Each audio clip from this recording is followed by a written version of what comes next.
ಹಾಂ ಹೇಳಿಯಪ್ಪ. ಸರ್, ಈಗ ಮಂಗಳೂರದು ದರೋಡೆ ಮಾಡಿದವರು ಆರೋಪಿಗಳು ಸಿಕ್ಕಿದ್ದಾರೆ ಸರ್. ಅಲ್ಲ, ಈಗ ಅವರು 6 ಜನ ಅಂತೇಳಿ ನಾವು ಸಸ್ಪೆಕ್ಟ್ ಮಾಡಿದ್ದು. ಅದರಲ್ಲಿ 3 ಜನ ಈಗಾಗಲೇ ಸೆಕ್ಯೂರ್ ಮಾಡಿದ್ದಾರೆ. ಸುಮಾರು 10-11 ಕೋಟಿ ರೂಪಾಯಿಯಷ್ಟು ಬಂಗಾರ ಮತ್ತು ಹಣ ಎಲ್ಲವೂ ಕೂಡ ಕಂಪ್ಲೀಟ್ ಎಷ್ಟು ಹೋಗಿದೆ ಅಂತಿದ್ರೋ ಅದಷ್ಟನ್ನು ರಿಕವರಿ ಮಾಡಿದ್ದಾರೆ. ಮತ್ತು ಇನ್ನೂ ಇಬ್ಬರು ತಪ್ಪಿಸ್ಕೊಂಡಿದ್ದಾರೆ ಅಂದರೆ ಅದನ್ನು ಕೂಡ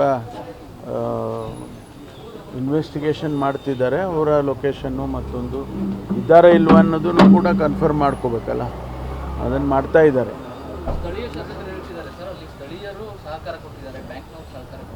ಅದೆಲ್ಲ ಇನ್ವೆಸ್ಟಿಗೇಷನಲ್ಲಿ ಗೊತ್ತಾಗುತ್ತಲ್ಲ. ಶಾಸಕರಿಗೆ ಮೊದಲೇ ಗೊತ್ತಿದ್ದರೆ ನಮಗೂ ಹೇಳ್ಬೋದಾಗಿತ್ತು ಅವರು, ಅಲ್ವಾ? ಬಟ್ ಈಗ ಅವರು ಇನ್ವೆಸ್ಟಿಗೇಷನ್ನಲ್ಲಿ ಗೊತ್ತಾಗುತ್ತೆ ಅಲ್ಲ. ಒಂದು ವೇಳೆ ಯಾರಾದರೂ ಲೋಕಲಿ ಸಪೋರ್ಟ್ ಇದ್ದರೆ ಅಥವಾ ಮೊದಲೇ ಅವರು ಇದನ್ನೆಲ್ಲ ಮೊದಲೇ ಪ್ಲ್ಯಾನ್ ಮಾಡಿದರೆ ಅದೆಲ್ಲ ಈಗ ಗೊತ್ತಾಗುತ್ತೆ. ಒಂದು ಸಂತೋಷದ ವಿಚಾರ ಏನು ಅಂತೇಳಿದರೆ ಎಲ್ಲವನ್ನೂ ಕೂಡ ರಿಕವರ್ ಮಾಡಿದ್ದಾರೆ. ಮುಂದಿನ ಕೇಸ್ಗಳು ಅದು ಎಲ್ಲ ನಡೆಯುತ್ತೆ. ಸರ್, ಬೀದರ್ದು ಏನಾಯಿತು ಸರ್? ಬೀದರ್ದು ಭಾಳ ಹತ್ತಿರದಲ್ಲಿ ಬಂದಿದ್ದೇವೆ. ಅವರು ಬೇರೆ ಬೇರೆ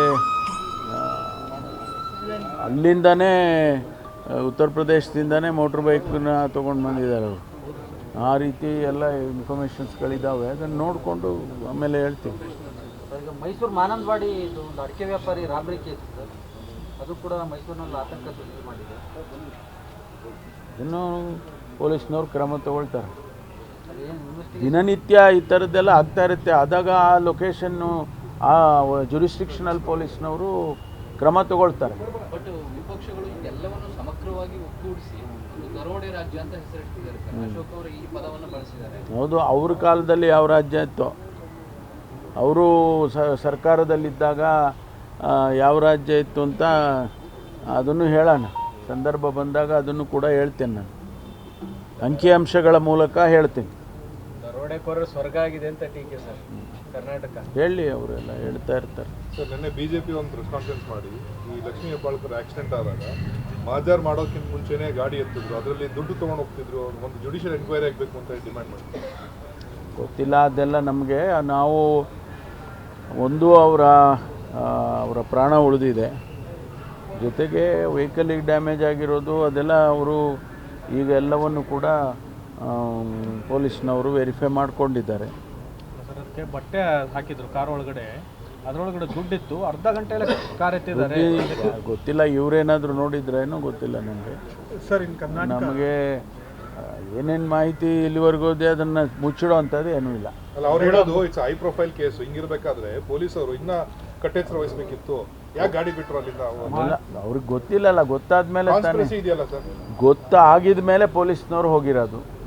ಗೊತ್ತಾಗಿ ಆಕ್ಸಿಡೆಂಟ್ ಆದ ತಕ್ಷಣ ಗೊತ್ತಾಗಿದ್ದಿದ್ರೆ ಪೊಲೀಸ್ನವರು ಇಮಿಡಿಯೇಟಾಗಿ ಹೋಗಿ ಅಲ್ಲಿ ಅವ್ರು ಹೋಗೋಷ್ಟರಲ್ಲಿ ಅವರು ವೆಹಿಕಲ್ಲು ಇದು ಮಾಡಿದೆ, ಅವ್ರನ್ನೂ ಆಸ್ಪತ್ರೆಗೆ ಕರ್ಕೊಂಡು ಹೋಗಿದ್ದಾರೆ. ಇಲ್ಲಾಂದರೆ ಪೊಲೀಸ್ನವರೇ ಅವ್ರನ್ನ ಆಸ್ಪತ್ರೆಗೆ ಹಾಜರು ಮಾಡೋಕ್ಕಿಂತ ಮುಂಚೆ ಕಾರ್ ಎತ್ಕೊಂಡು ಹೋಗೋದು ಅಥವಾ ವೆಹಿಕಲ್ ಎತ್ತೋದು ಸಾಮಾನ್ಯವಾಗಿ ಮಾಡಲ್ಲ. ಅಲ್ಲಿ ಅದನ್ನೆಲ್ಲ ಮಾರ್ಕ್ ಮಾಡಿ ಹೆಂಗಾಗಿದೆ, ಆಕ್ಸಿಡೆಂಟ್ ಹೆಂಗಾಯಿತು ಅಂತೆಲ್ಲ ರಿಸ್ಟ್ರಕ್ಚರ್ ಮಾಡ್ತಾರೆ. ಸಾಮಾನ್ಯವಾಗಿ ಮಾಡೋದಿಲ್ಲ. ಈ ಕೇಸ್ನಲ್ಲಿ ಮಾಡಿದ್ದಾರೆ. ಯಾಕೆ ಮಾಡಿದ್ದಾರೆ ಏನೋ ಅದನ್ನೆಲ್ಲ ವೆರಿಫೈ ಮಾಡ್ತಾರೆ ಪೊಲೀಸ್ನವರು. ಇಟ್ಸ್ ಅನ್ MLC ಕೇಸ್ ಅಲ್ವಾ, ಮೆಡಿಕೋ ಲೀಗಲ್ ಕೇಸ್ ಆದದ್ರಿಂದ ಅವರು ವೆರಿಫೈ ಮಾಡ್ತಾರೆ.